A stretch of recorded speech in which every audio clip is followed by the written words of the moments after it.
Hi, my name is Conall Mac Coille. I'm Chief Economist here at Davy. I'm here today to discuss our new note on Ireland's mortgage arrears crisis. So we've seen the owner-occupier arrears rate get to 16.5% by value. That's where we had expected arrears to peak, and given there are early stage arrears in the system, it looks as if arrears are going to rise further above where we expected them to peak. So that's clearly bad news. In terms of what's caused that, well, it's not the labour market. Employment is up 1.1% in the year to Q1, better than we'd expected. So unfortunately, it looks like Ireland does have a strategic mortgage arrears problem. People who can pay their mortgages but are choosing not to do so.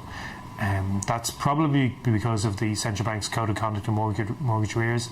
It's recently performed a U-turn where it's removed limitations on banks in terms of contacting those borrowers who are in arrears. Unfortunately, that's probably contributed to the problem, as well as that the government has only just implemented new legislation to address the Dunn ruling, so that there is a credible threat of repossession there. So those two new moves, they will help curb this problem, but unfortunately they've probably contributed to it in the past. What does all this mean for the banking sector? Well, we think that looking at the US experience, principle of forgiveness will have to increase.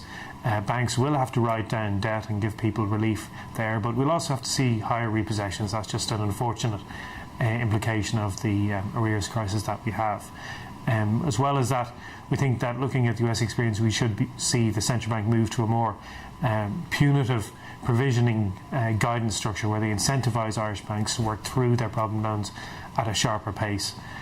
So looking forward, what does that mean for loan loss as well? Certainly higher arrears are bad news, but set against that, the stability that we've seen in the housing market means that banks aren't going to suffer perhaps quite as large the losses that we had expected before. So for more on this, please see our note, which is available on the Davy website, www.davy.ie.